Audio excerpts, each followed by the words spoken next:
From Dayton to UConn, Dan Hurley lands yet another top-tier athlete in the transfer portal. Malachi Smith, welcome to Connecticut.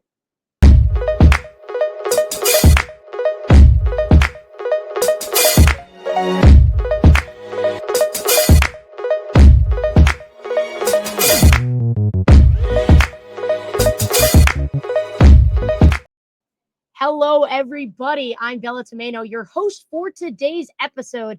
And I'd like to just start off by thanking you all for taking the time to listen to today's episode on whatever platform you get your podcast. I'll be filling in for Mark this week as the main host as he's on vacation, but I'm a regular co-host for the Hoops Cap podcast and as also a regular contributor on the Hoops Capital of the World Substack. Go check that out for any kind of content, as well as a lot of written pieces. But let's just jump right into today's episode. As of today, April 14th, as I'm filming this, the Huskies have just landed, like I said, Malachi Smith from Dayton.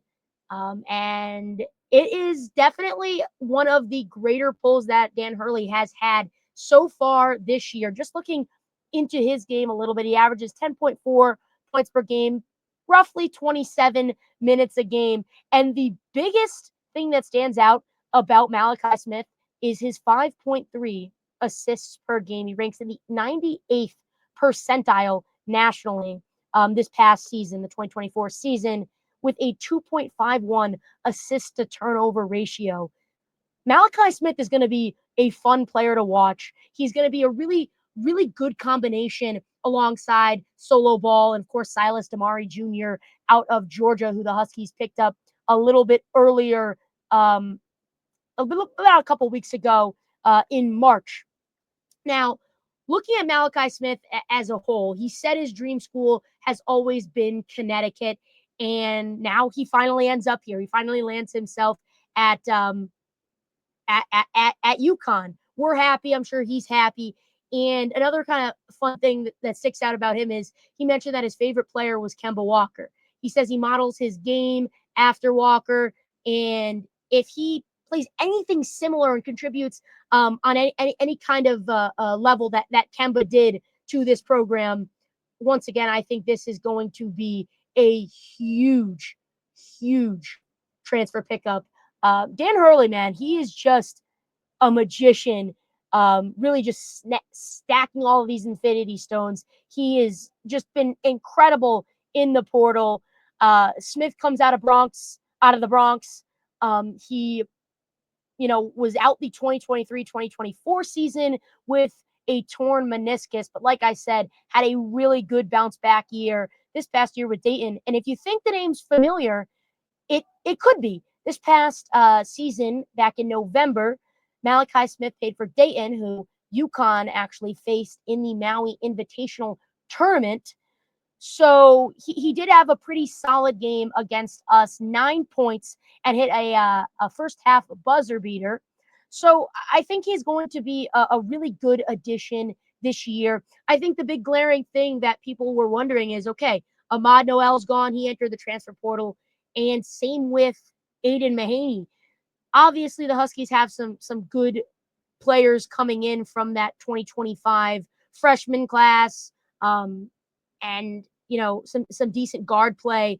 But you kind of want that veteran. You want somebody that's played in the NCAA before.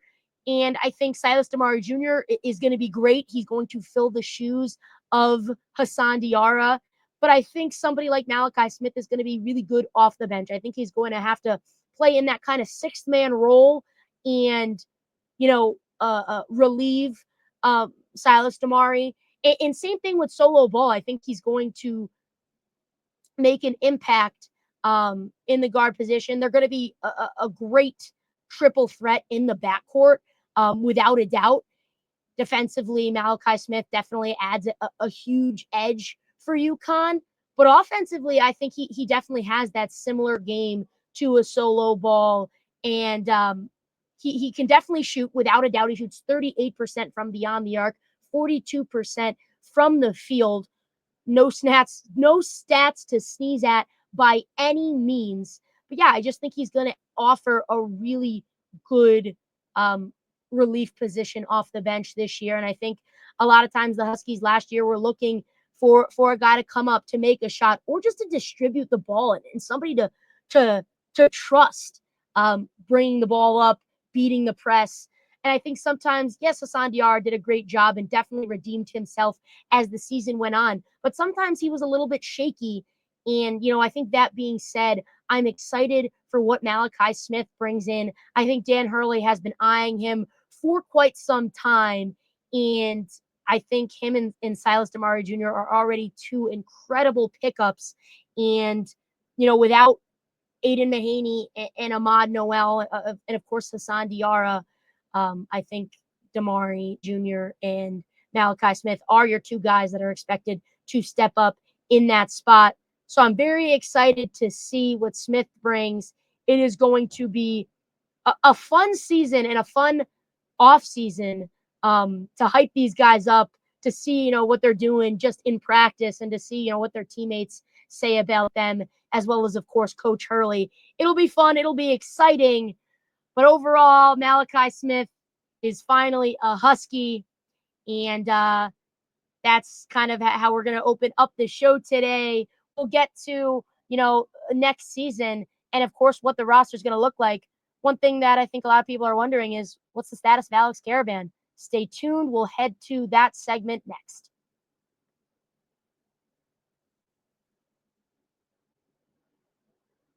All right, and we are back. I'm Bella Tomeno, once again hosting the show today in place of Mark. I host the show a couple times a week. But as I mentioned, as I alluded to before, the big question for Connecticut this year is Alex Karaban. I mean, he, was one of the top scorers for your team, definitely a threat defensively, just a long, lengthy type of guy. Definitely didn't have the seasons, the same type of season that we saw him have in, his freshman year, where he really broke out, especially from the three-point range. And same with his sophomore season. In those two, national championship runs, you could rely on Alex Karaban for a shot. And I think a big part of that was because he didn't have to be the number one option. You had Tristan Newton, you had, some other guys, Donovan Clingan down low, Cam Spencer, just to name a few of those threats. But this year we saw Alex Karaban have to take a much more significant role. And I don't want to knock him by any means, but he didn't live up to, I think, the expectation that Husky fans wanted him to, that maybe even Dan Hurley wanted him to. Don't get me wrong, he was definitely a leader on and off the court, especially, I'm sure, in timeouts, in practice.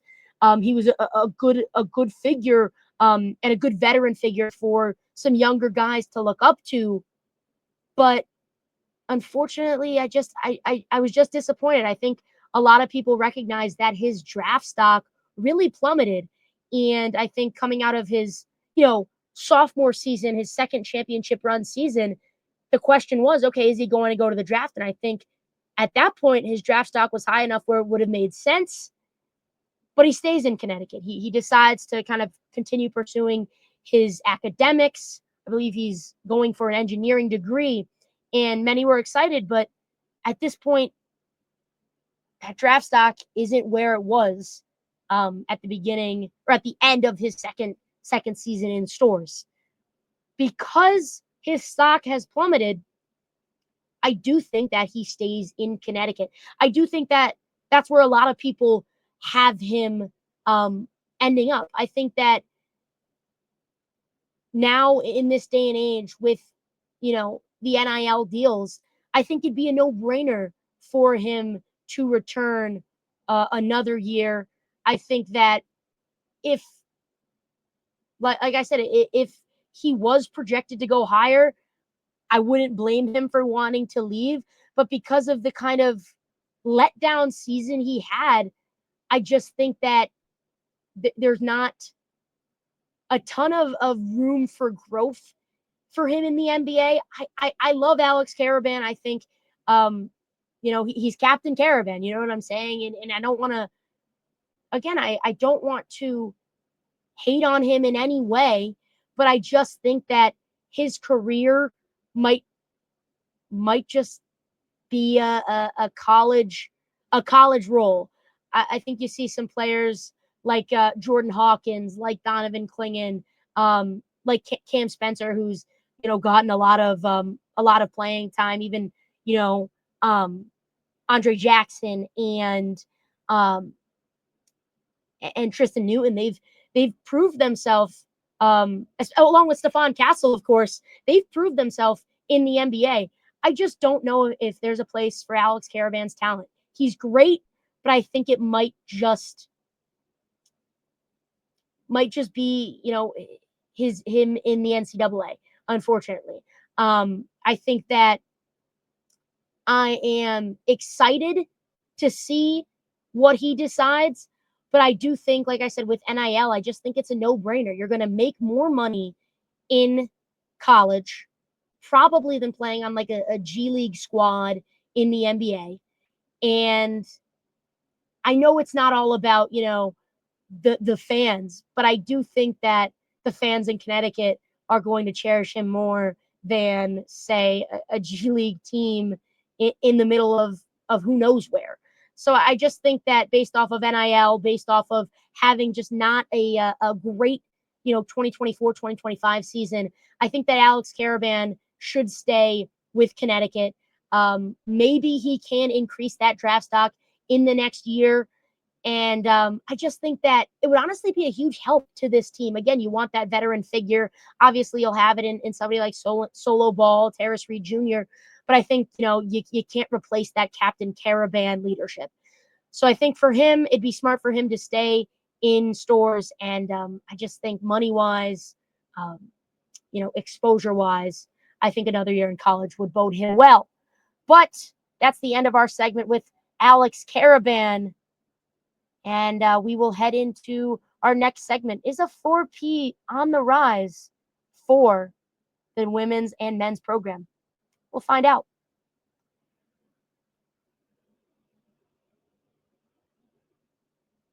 All right, and we are back on the Hoops Cap podcast, a part of Big East Energy Network. I'm Bella Tomeno once again. So you might be wondering, four-peat coming in 2026. What does that mean? Because we already know the Huskies lost this season to Florida back earlier in March. That's not what I'm talking about. I'm alluding to what Coach Gino Auriemma talked about yesterday in some of his media availability and at the, obviously, women's parade in Hartford on Sunday. So the four-peat coming in 2026 is what Gino said. He said it'll either be a men's title or a women's title. And that shows a lot of confidence in not only himself, but in this men's program. It was supposed to be a three-peat season for UConn. And I say supposed to be because I felt like with a few of the guys returning, a few of, the transfer portal people that Dan Hurley picked up before, this past season, I think that a three-peat was definitely possible. Things did not go that way. Things just didn't seem to stack up in the favor of UConn. Just a lot of inconsistencies hurt them. But the women's program was able to continue the great dominance from Connecticut basketball as a whole, not just narrowing it down to either the women's or men's side. And they were able to come up with a three-peat with both teams. The men, in 2023, 2024, and 2022, 2023, and the women getting it done this year. I think that Gino's confidence saying that either the women or men will continue the dominance of Connecticut is a really good sign. I think it shows that Gino, isn't, not that he would give up on this program in any way, but he's not being complacent. He's recognizing, yeah, we won a title, but we still have Sarah Strong. We still have AZ Fudd coming back to this program, and we're still hunting a back-to-back titles. But on the other hand, he's putting his confidence in Dan Hurley. And I think we don't oftentimes see a lot of interactions from Coach Auriemma and Coach Hurley, but we do hear a lot of things in the media. And I think if you have a coach like Gino on your side, if you're Dan Hurley, that speaks volumes, because we know that Gino, you know, is no stranger to greatness. And we also know that Connecticut is no stranger to greatness. But I think what he said yesterday at the parade gave a lot of Husky fans some hope after a slight letdown season for the men's program. I love the interactions from Gino and Dan. I love them supporting each other on every single level, because it reassures the fans that, listen, like, these two guys are not going anywhere. And I think when you have that sort of trust and that sort of, you know, I don't want to say leadership, but that's sort of like, when you're backed by a guy like Gino Auriemma, I think the fans buy in more, like myself. And I think that somebody like Coach Hurley, not that he needs that extra motivation, but I think it definitely helps. It definitely is a breath of fresh air to say, hey, like, yes, the women were the team that won, but we're not opposing each other, right? It's not, oh, if the women win, the men can't win. It's, we're going to come together and show Connecticut and show the world that we have the best basketball. And I like I said, I just think that four-peat in 2026, whether it is the men's or the women's, I think is a good sign, to show that, you know, UConn is going to still be in the mix, especially on that men's side. I think that, like I said earlier this season, or earlier this episode, Malachi Smith is a great pickup, and Alex Karaban, if he returns, I almost want to say when, because I just feel so confident that he will. I think this men's team is in such great shape. And like I said, to get that trust and to get the nod from Coach Gino is a great sign. So I think that's a great way to end the show. Is, I think that four-peat is looming. I think that's on the rise, for 2026, and I think it could be for the men and the women. I do think that they both have really, really good chances to each make some runs in March, and both maybe bring home a championship, and you know, kind of regain that dual champs mantra as they did in 2014. But that being said, we'll see. Time will tell. Definitely in a good spot for the men's program here in that mid-April point. Thank you guys for listening to another episode of the Hoops Gap Pod, a part of Big East Energy. I'm Bella Tomeno. We'll see you on another episode of the Hoops Gap Pod this week. But thank you guys for listening once again. And it has been such a pleasure. Thank you guys so much. We'll see you.